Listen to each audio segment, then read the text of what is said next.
أعوذ بالله من شرور أنفسنا ومن سيئات أعمالنا من يهده الله فلا مضل له ومن يضلل فلا هادي له ونشهد أن لا إله إلا الله وحده لا شريك له ونشهد أن محمدا عبده ورسوله يا أيها الذين آمنوا اتقوا الله وقولوا قولا سديدا يصلح لكم أعمالكم ويغفر لكم ذنوبكم ومن يطع الله ورسوله فقد فاز فوزا عظيما يا أيها الذين آمنوا اتقوا الله حق تقاته ولا تموتن إلا وأنتم مسلمون அளவற்ற அருளாளனும் நிகரற்ற பேரன்புடையவனுமாகிய அந்த ஏக இறைவன் அல்லாஹ்வுடைய திருப்பெயரை போற்றி எனது உரையை நான் ஆரம்பம் செய்கிறேன். இந்த நல்லதொரு வேளையிலே அந்த ஏக இறைவனுடைய சாந்தியும் சமாதானமும் பற்றாத பெருங்கருணையும் அன்பும் வரும். உலக மக்கள் எல்லாம் ஒன்று கூடி ஒரு மனிதரை பின்பற்ற வேண்டும் என்று நம்மிடம் கேட்டால் அந்த பின்பற்றுதல் சரியான முறையிலே இருக்க வேண்டும் என்கின்ற ஒரு கோரிக்கையும் முன்வைத்தால், இதோ நீங்கள் இவரை மட்டும் பின்பற்றுங்கள், வாழ்க்கையிலே வழி தவறவே மாட்டீர்கள் என்று சொல்வதற்கு ஒரு தகுதி படைத்த நம் உயிரில் மேலான உத்தம நபி நபிகள் நாயகம் ஸல்லல்லாஹு அலைஹி வஸல்லம் அவர்கள் இன்னும் இந்த மார்க்கத்திற்காக உழைத்துக் கொண்டிருக்கக்கூடிய உண்மை மூமினான ஆண் பெண் அனைவர் மீதும் குறிப்பாக இந்த ஜுமாவுடைய தினத்தில் அந்த ஏக இறைவனை மட்டும் வணங்க வேண்டும் என்கின்ற அந்த உன்னத நோக்கிலே அவனுடைய இறையிடத்திலே அமர்ந்திருக்கிற நம் அனைவர் மீதும் அந்த ஏக இறைவனுடைய சாந்தியும் சமாதானமும் என்றென்றும் நின்று விடவதுமாக. கண்ணியத்திற்குரிய எல்லாம் வல்ல அல்லாஹ்வுடைய நல்லடியார்களே, முஸ்லிம்களாக இந்த உலகத்திலே வாழ்ந்து கொண்டிருக்கக்கூடிய நமக்கு ஏராளமான வணக்கங்களை இறைவன் நமக்கு கடமையாக ஆக்கியிருக்கிறான். அந்த கடமைகளை நம்மால் முடிந்த அளவிற்கு செய்யக்கூடியவர்களாக நாம் இருக்கிறோம். இப்போ ரமலானுடைய மாதம் வருகிறது என்றால் எல்லா முஸ்லிம்கள், பெரும்பான்மையான முஸ்லிம்கள் நோன்பு வைக்கக்கூடியவர்களாக இருக்கிறோம். ஏனென்றால் அந்த வணக்கத்தை இறைவன் நம் மீது கடமையாக ஆக்கியிருக்கிறான். அது மாதிரி யாரிடத்திலே செல்வம் இருக்கிறதோ, சென்று வரக்கூடிய அளவிற்கு சக்தி இருக்கிறதோ, அவர்கள் அச்சிட்டு செல்லக்கூடிய ஒரு வணக்கத்தை கடமையாக நினைத்து செய்யக்கூடியவர்களாக பெரும்பான்மையான முஸ்லிம்கள் இருக்கிறார்கள். ஆனால் இதை தாண்டி பல்வேறு வணக்கங்களை இறைவன் நம் மீது கடமையாக ஆக்கியிருக்கிறான். ஆனால் அதை பற்றி எந்த விதமான விழிப்புணர்வும் இல்லாமல், அதை பற்றி எந்த விதமான முயற்சியும் செய்யாமல் அந்த வணக்கங்களை, கடமைகளை அதிகமான முஸ்லிம்கள் செய்யாமல் இருக்கக்கூடிய பெரும்பான்மையான முஸ்லிம்களை இந்த சமுதாயத்தை நம்மால் பார்க்க முடிகிறது.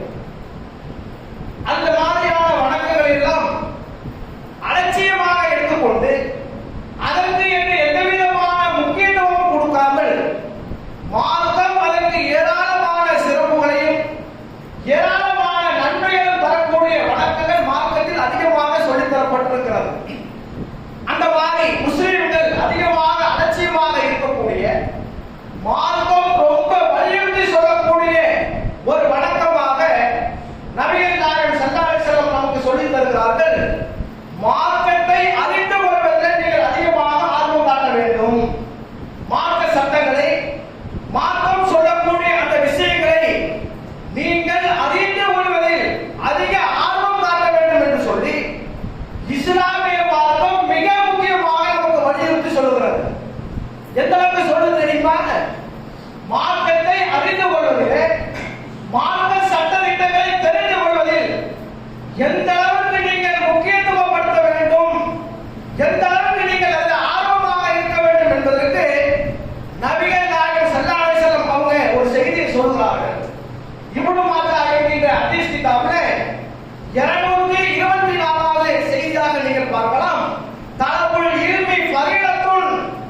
264வது செய்தியாக நீங்கள் பார்க்கலாம். அல்லாஹ்வுடைய தூதரவங்க எப்படி பிரார்த்தனை செய்யறாங்கன்னு பாருங்க.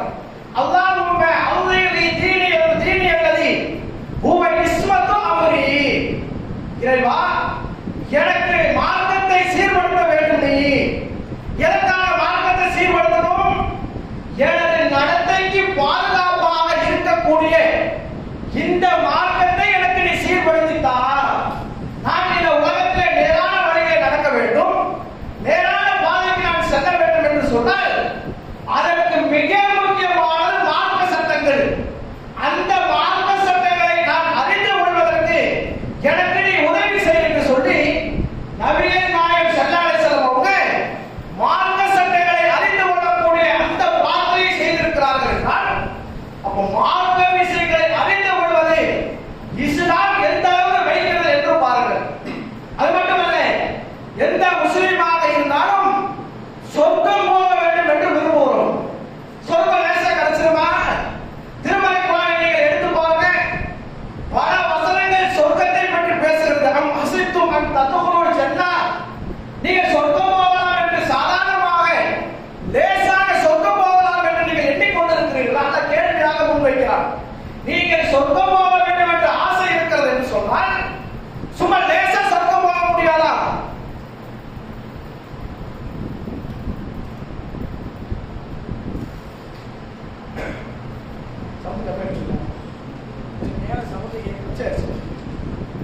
லேசா சொர்க்கம் போக முடியாதா? அந்த சொர்க்கத்தை நீங்கள் அடைய வேண்டும் என்றால் ஏராளமான தியாகங்களை செய்ய வேண்டும் என்று சொல்லி திருமறைக்குர்ஆன் பல்வேறு இடங்களிலே நமக்கு சொல்லி காட்டுவதை பார்க்கலாம். அப்படிப்பட்ட அந்த சொர்க்கம் நமக்கு கிடைக்க வேண்டும் என்றால் இஸ்லாம் இன்னொரு வழியை சொல்லுகிறது. லேசாக சொர்க்கம் போகணுமா? அதற்கும் இஸ்லாம் வழிகாட்டுகிறது. எப்படி வழிகாட்டுகிறது தெரியுமா? நபிகள் நாயகம் ஸல்லல்லாஹு அலைஹி வஸல்லம் அவங்க சொல்லக்கூடிய செய்தி முஸ்லிம் என்கிற ஹதீஸ் கிதாபில் 5231வது செய்தியாக நீங்கள் பார்க்கலாம். மன் சலக தரிகன் யஸ்தமிலு ஃபீஹி இல்மன். யார் கல்வியை தேடி ஒரு பாதை வழியாக செல்கிறார்களோ, மார்க்க கல்வியை தேடி ஒரு பாதை வழியாக செல்கிறார்களோ, ஸஹல்லஹு லஹு ஃபீஹி தரிகத்துன் இலல் ஜன்னah. அல்லாஹ் என்ன பண்ணுவான் தெரியுமா? சொர்க்கத்துடைய பாதையை லேசாக ஆக்குவான். நம்மளுடைய வேலை என்ன? மார்க்க கல்வியை தேடி நாம் செல்வோம் என்றால், மார்க்க சட்டங்களை அறிந்து கொள்வதற்காக நாம் முயற்சி செய்வோம் என்றால் அல்லாஹ்வுடைய வேலை எதுவாக இருக்கலாம்? சொர்க்கத்துடைய பாதையை அவன் லேசாக ஆக்குகிறான். எவ்வளவு பெரிய பாக்கியம் என்று பாருங்கள். சொர்க்கம் மிக எளிதாக கிடைக்காது என்று சொன்ன இறைவன் கல்வியை தேடி போகப்பா, உங்களுக்கு சொர்க்கத்துடைய பாதையை நான் லேசாக ஆக்குகிறேன் என்று சொல்லி அல்லாஹ் சொல்வதாக நபிகள் நாயகம் ஸல்லல்லாஹு அலைஹி வஸல்லம் அவர்கள் சொல்லக்கூடிய செய்தியை பார்க்கிறோம். அப்போ மார்க்க கல்வியை தேடுவது என்பது, மார்க்க செய்திகளை அறிந்து கொள்வது என்பது இஸ்லாம் மிக உயர்வாக பார்க்கிறது. அதற்கு இன்று ஏராளமான சிறப்புகளை நமக்கு சொல்லித் தருகிறது என்றால் நாம் மார்க்க கல்வியை அறிந்து கொள்வதிலே ஆர்வம் காட்டுகிறோமா என்று யோசித்து பாருங்கள். மார்க்க சட்டதிட்டங்களை தெரிந்து கொள்வதற்கு என்றைக்காவது முயற்சி செய்கிறோமா? அதற்காக நாம் உழைத்து இருக்கிறோமா? அதற்காக நாம் தேடி இருக்கிறோமா? திருமலை குர்ஆனை போட்டி பார்த்திருக்கிறோமா? பல்வேறு வகையான ஹதீஸ் கிதாபுகளை என்றைக்காவது தொட்டு பார்த்திருக்கிறோமா என்று சொன்னால் பெரும்பான்மையான முஸ்லிம்கள் இல்லை என்பதுதான் பதிலாக இருக்கும். ஆனால் வரலாறுகளை நீங்கள் போட்டி பாருங்கள். நபி தோழர்களுடைய வாழ்க்கையை நீங்கள் போட்டி பாருங்கள். நபி தோழர்களுடைய வாழ்க்கையை நீங்கள் எடுத்து படித்து பாருங்கள். இந்த மார்க்கத்தை அறிந்து கொள்வதற்காக, மார்க்க சட்டதிட்டங்களை தெரிந்து கொள்வதற்காக எவ்வளவு கஷ்டப்பட்டிருக்கிறார்கள் தெரியுமா? தங்களுடைய வாழ்க்கையுடைய பெரும்பான்மையான நாட்களை இந்த மார்க்கத்தை அறிந்து கொள்வதற்காகவே செலவழித்திருக்கிறார்கள் நபி தோழர்கள். நமக்கு எல்லாம் தெரியும். அபூ ஹுரைரா ரலியல்லாஹு அன்ஹுடைய வாழ்க்கை நமக்கு தெரியாதா? எத்தனை பயான்களை அவருடைய சிறப்புகளை நம்முடைய வாழ்க்கையை கேள்விப்பட்டிருக்கிறோம். எப்படிப்பட்ட நபித்தோழர்? இந்த நபித்தோழர் ஏராளமான நபித்தோழர்கள் இருக்கிறார்கள். ஆனால் அபூ ஹுரைரா ரலியல்லாஹு அன்ஹு என்று மிகச் சிறப்பான ஒரு அந்தஸ்து இருக்கிறது. என்ன அந்தஸ்து தெரியுமா? நிறைய நபித்தோழர்கள் ஹதீஸ்களை அறிவித்திருக்கிறார்கள். ஆனால் அபூ ஹுரைரா ரலியல்லாஹு அன்ஹு அவர்களும் ஹதீஸ்களை அறிவித்திருக்கிறார்கள். எந்த அளவுக்கு தெரியுமா? எல்லா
புகாரி என்கின்ற ஹதீஸ் கிதாபை எடுத்து படித்து பாருங்கள். அவரே சொல்கிறார், சில நாட்களில் நான் எப்படி இருப்பேன் தெரியுமா? பசியின் காரணத்தினால் சாப்பாட்டுக்கு வழி இருக்காது. பசியின் காரணத்தினால் நான் மயக்கம் போட்டு கீழே விழுவேன். கடுமையான பசியா இருக்கும். அந்த பசியுடைய தாக்கத்தின் காரணத்தினால் நான் மயக்கம் போட்டு கீழே விழுவேன். மக்கள் என்ன நினைப்பாங்க? இவருக்கு பைத்தியம் பிடித்து விட்டது என்று நினைத்துக் கொள்வார்கள். தன் கழுத்திலே காலை வைத்து அமுத்துவார்கள். எதுக்கு? அப்பொழுது அப்படி ஒரு மருத்துவம் இருந்தது. யாருக்காவது பைத்தியம் சொன்னா காலை வச்சு கழுத்துல அமுத்துவாங்க. அது மாதிரி என்னை அமுத்துவார்கள். எனக்கு பைத்தியம் என்று நினைத்து அமுத்துவார்கள். ஆனால் எனக்கு பைத்தியம் இல்லை. பசியின் காரணத்தினால் நான் மயக்கம் போட்டு கீழே விழுந்து கிடப்பேன் என்று அபூ ஹுரைரா ரலியல்லாஹு அன்ஹு சொல்லுகிறார்கள் என்று சொன்னால் நம்மளுக்கு அப்படியே அல்லா வச்சிருக்கானா? சாப்பாடு நம்ம வச்சிருக்கானா? இங்கே இருக்கக்கூடிய யாராவது ஒருவராவது எனக்கு கடுமையான பசி இருக்கிறது, சோதிக்க வழியை என்று நம்ம சொல்ல முடியுமா? இல்ல. அல்லாஹ் உணவு விஷயங்களே நமக்கு தன்னையோடு வைத்திருக்கிறான். 3 வேளை உணவுகள். அப்படி அல்லாஹ் உணவு விஷயங்களே பெரும்பான்மையான விஷயங்களே தன்னையோடு வைத்திருக்கக்கூடிய நிலையிலே மார்க்க சட்டங்களை அறிந்து கொள்வதற்கு ஆர்வம் காட்டாதவர்களாக நாம் இருக்கிறோம் என்றால் அந்த நபித்தோருடைய வாழ்க்கை கொஞ்சம் ஆய்வு செய்து பாருங்க.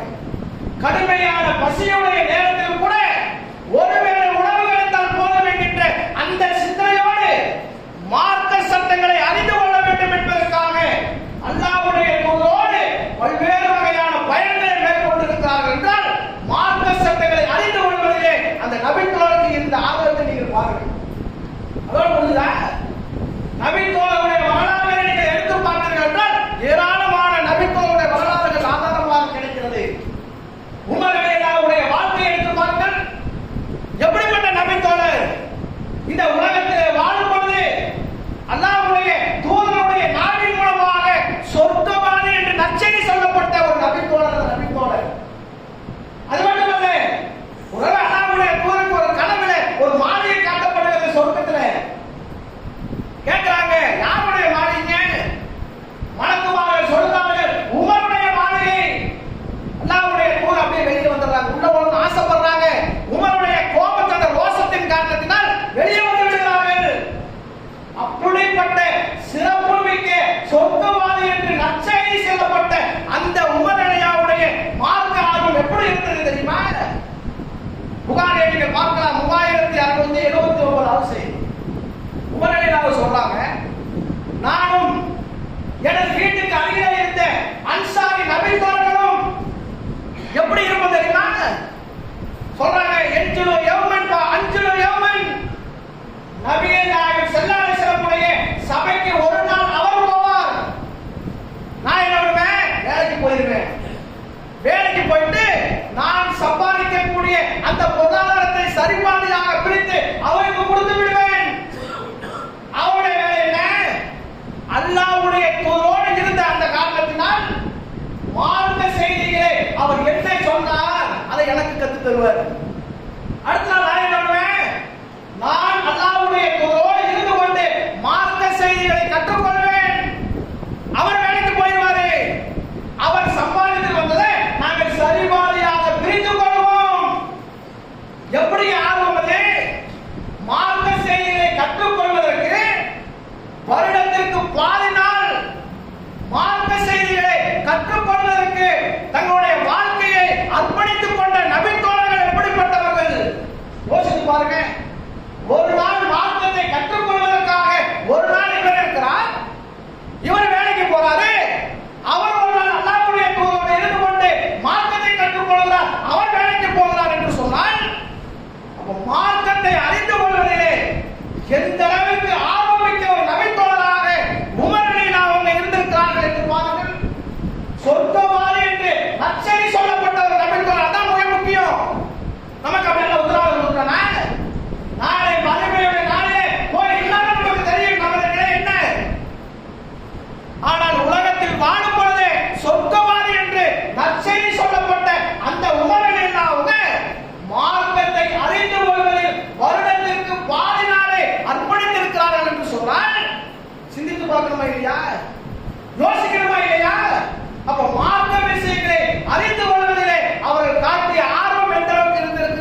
எடுத்து பாருங்க, நபிகள் நாயகம் ஸல்லல்லாஹு அலைஹி வஸல்லம் காலகட்டத்தில் நீங்கள் எடுத்து பார்த்தால் ஆச்சரியமாக இருக்கிற சில விஷயங்கள். புகாரில 89வது செய்தியாக நீங்கள் பாருங்க.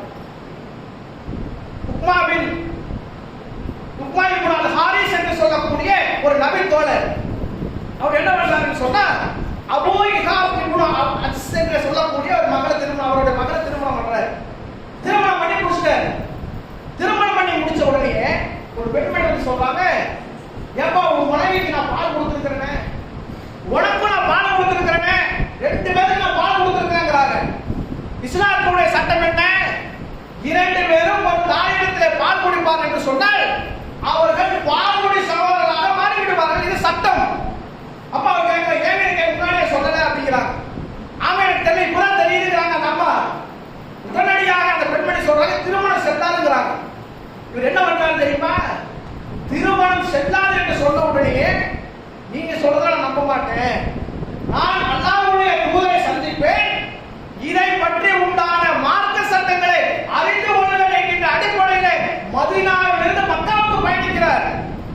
ஒரே ஒரு சட்டத்திற்காக மதீனாவிலிருந்து மக்காவுக்கு பயணித்து அல்லாஹ்வுடைய தூதரை சந்திக்கிறாங்க. அல்லாஹ்வுடைய தூதரை, இந்த மாதிரி ஒரு பெண்ணை நான் திருமணம் பண்ணிட்டேன்.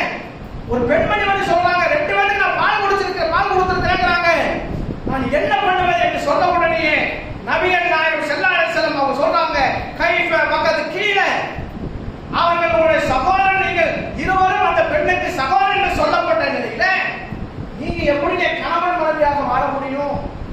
சட்டம் தானே. ஒரு பெண்மணி இடத்துல 2 பேர் பால் குடிப்பீர்கள் என்றால் நீங்கள் சகோதரனாக மாறிவிடுவீர்கள். அப்படி எப்படிப்பா திருமணம் பண்ணுவீங்க? திருமணம் பண்ணிவிட்டு எப்படிப்பா குடும்ப வாழ்க்கையில ஈடுபடுவீர்கள் என்று சொன்ன உடனே அந்த நபித்தோழர் என்ன பண்றாங்க? உடனடியாக அந்த நபித்தோழர் அந்த பெண்மணியை விவாகரத்து பண்ணிவிட்டார்.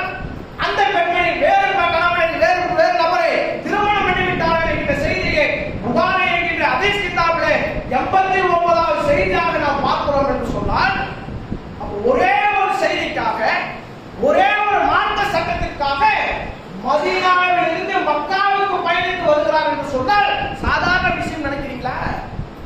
மதீனாவிலிருந்து மக்காவுக்கு கிட்டத்தட்ட 450 கிலோமீட்டர்.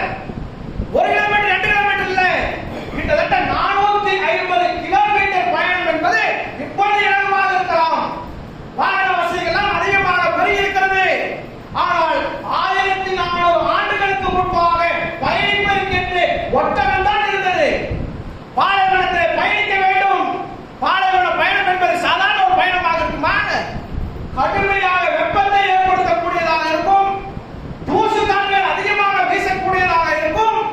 ஆனாலும் அதையெல்லாம் பொருட்படுத்தாமல் மார்க்க சட்டங்களை நான் தெரிஞ்சுக்கணும், அல்லாஹ்வுடைய தூதரிலிருந்து நான் அறிந்து கொள்ள வேண்டும் என்கின்ற அந்த ஆர்வத்தோடு 450 கிலோமீட்டர் பயணித்து ஒரே ஒரு மார்க்க சட்டத்திற்காக பயணித்திருக்கிறார்கள் என்று சொன்னால் நம்முடைய வாழ்க்கையை உரசி பாருங்கள். கை கெட்ட தூரம் இருக்க கிதாபுங்க, பல தூரம் பயணம் பண்ண வேண்டியதில்லை, பல கிலோமீட்டர் ஓட வேண்டியதில்லை. கை கெட்ட தூரம் பல்வேறு வகையான தலைப்புகளிலே புத்தகங்கள் இருக்கிறது. என்றைக்காவது ஒரே ஒரு புத்தகத்தை எடுத்து படித்த முஸ்லிம்கள் எத்தனை பேர் படிச்சோமா? எடுத்து படிச்சிருக்கோமா? ஏராளமான புத்தகங்கள் நமது தாய்மொழியில் இருக்கிறது. ஒரு காலகட்டம் இருந்தது, புத்தகங்கள்லாம் அரபியில் இருந்த ஒரு காலகட்டம் இருந்தது. அரபி நமக்கு தெரியாது. ஆனால் இன்றைக்கு நம்ம நிலை என்ன? இறைவனுடைய மிகப்பெரிய ஒரு அருளது. தாய்மொழி, நமது தாய்மொழியிலே பல்வேறு வகையான தலைப்புகளிலே ஏராளமான புத்தகங்கள் ஒவ்வொரு பள்ளிவாசலும் அடுக்கி வைக்கப்பட்டிருக்கிறது. என்றைக்காவது ஒரே ஒரு புத்தகத்தை எடுத்து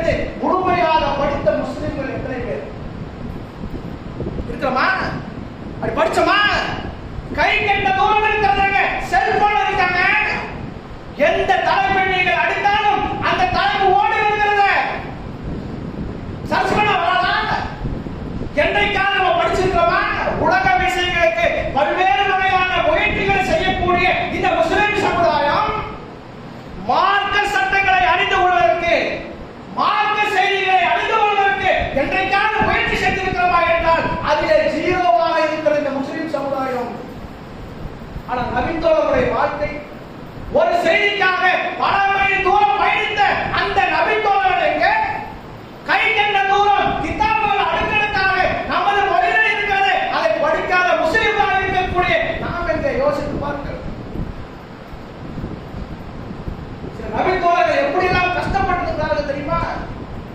ஒரே ஒரு ஹதீஸுக்காக எப்படியெல்லாம் சிரமப்பட்டிருக்கிறார்கள் தெரியுமா?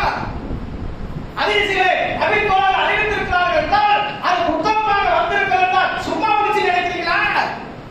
ஒவ்வொரு ஹதீஸுகளுக்கு பின்பாக அவர்கள் செய்த அந்த முயற்சிகள், ஒவ்வொரு ஹதீஸுகளின் தேடுதலுக்காக அவர்கள் செய்த உடல் உழைப்புகள் கொஞ்சம் இல்லை. இப்னு அப்பாஸ் ரலியல்லாஹுடைய வரலாறுகளை நீங்கள் எடுத்து பாருங்கள். ஹாக்கிமுடைய 363வது செய்தி. மிகச்சிறந்த ஒரு நபித்தோழர், அல்லாஹ்வுடைய தூதருடைய உறவுக்காரரே.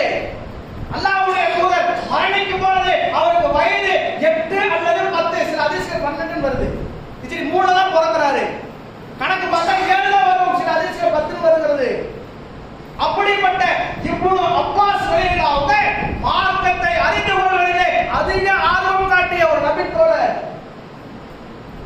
அல்லாஹ்வுடைய தூதருடைய மரணத்திற்கு பின்பாக என்ன பண்றாங்க? ஒரு அன்சாரி தோழரோடு போறாங்க. வாங்க, அல்லாஹ்வுடைய தூதர் மரணிச்சிட்டாங்க, பெண்ணை நபித்தோழர் இருக்கிறாங்க, நம்ம போய் அல்லாஹ்வுடைய தூதரிடம் இருந்து அவரை கட்டெடுத்த அந்த செய்திகளை கேட்கலான்னு கேட்கிறார். அந்த அன்சாரி என்ன சொல்றாரு தெரியுமா? இப்னு அப்பாஸ் மூத்த நபித்தோழராக இருக்கும் பொழுது நீ ஏன் மார்க்கத்தை அறிஞ்சுக்கிற? ஏதாவது சந்தேகமா இருந்தா அவங்களை கேட்டு அவங்க தெரியப்பட்டுக்குவாங்கல்ல.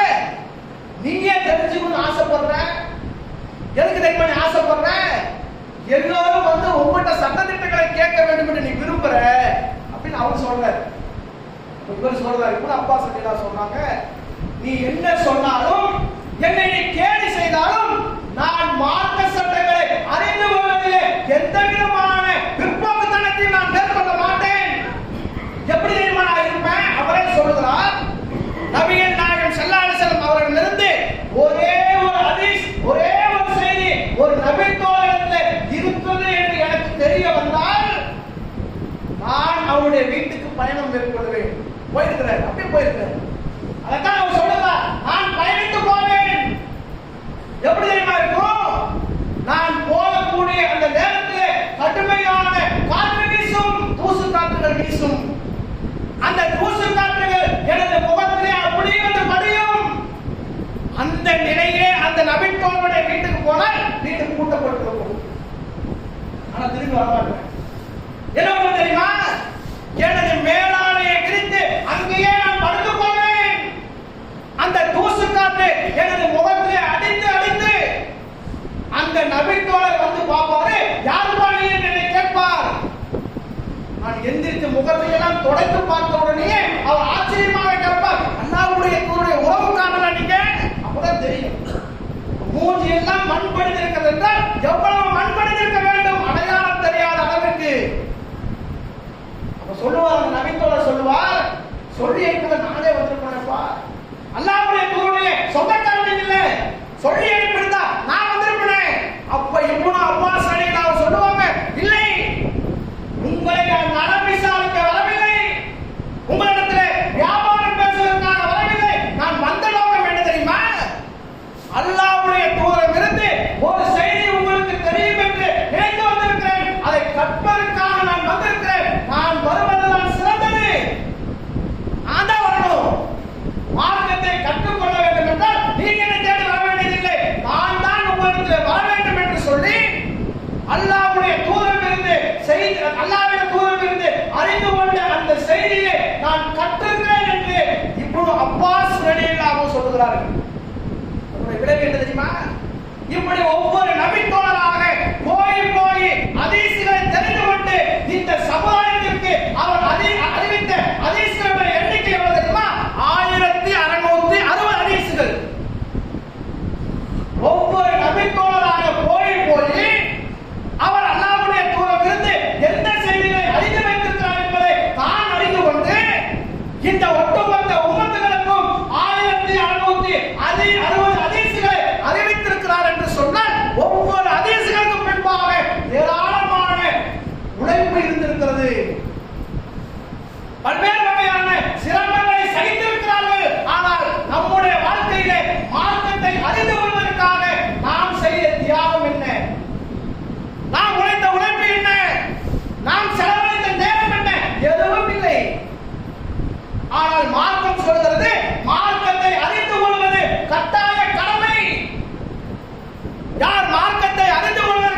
முயற்சி செய்தார்களோ சொர்க்கத்துடைய பாதையை நான் இலகுவாக ஆக்கிறேன் என்று அல்லாஹ் உத்தரவாதம் தருகிறான். ஆனாலும் மார்க்கத்தை அறிந்து கொள்வதிலே நம்மிடத்தில் ஆர்வம் இல்லை என்று சொன்னால் நாளை மறுமையுடைய வாழ்க்கை எந்த மாதிரி ஆகும் என்பதை யோசித்து பாருங்கள். ஏராளமான செய்திகள். மார்க்கத்தை அறிந்து கொள்ள வேண்டும். அப்படிப்பட்ட நன்மக்களாக அல்லாஹ் ரப்பல் ஆலமீன் அழைக்கிறார்.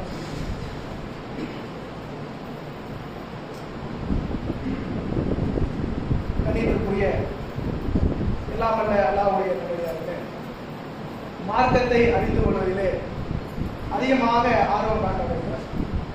அப்படி அறிந்து கொள்வதற்கு ஆர்வமாக இருக்கக்கூடிய நேரத்திலும் அதை தாண்டி இன்னொரு விஷயம் இருக்கிறது.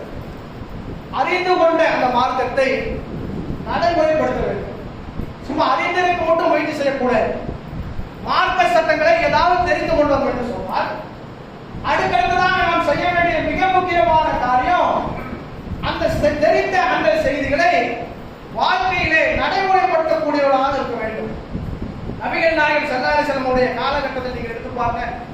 அகமதுல 23482வது செய்தியாக நீங்கள் பார்க்கலாம். நபித்தோழர் சொல்றாங்க, நாங்கள் அல்லாஹ்வுடைய தூதரிலிருந்து 10 வசனங்களை நாங்கள் அறிந்து கொண்டோம் என்று சொன்னால் அதை அறிந்து கொண்ட நாங்கள் அதை நடைமுறைப்படுத்தாமல் அடுத்த 10 வசனத்துக்கு போகவே மாட்டோம். 10 வசனத்தை அல்லாஹ்வுடைய தூதர் சொல்றாங்கன்னு சொன்னா அது எதை சொல்கிறது, என்ன நம்மிடத்தில் எதிர்பார்க்கிறது, அதற்காக நாம் என்ன செய்ய வேண்டும் என்பதை நடைமுறைப்படுத்திவிட்டு தான் அடுத்த காரியத்திற்கு அடுத்த 10 வசனத்திற்கு நாங்கள் செல்வோம் என்று நபித்தோழர்கள் சொல்லுகிறார்கள் என்றால் அப்ப மார்க்க சட்டங்களை அறிந்து கொள்ள வேண்டும். அந்த மார்க்க சட்டங்களை அறிந்த நாம் அந்த சட்ட திட்டங்களை நம்முடைய வாழ்க்கையில நடைமுறைப்படுத்தக்கூடிய நன்மக்களாக அல்லாஹ் ரப்பல் ஆலமீன் அனைவரையும் ஆக்கிரமிப்பானாக. வாகுதானா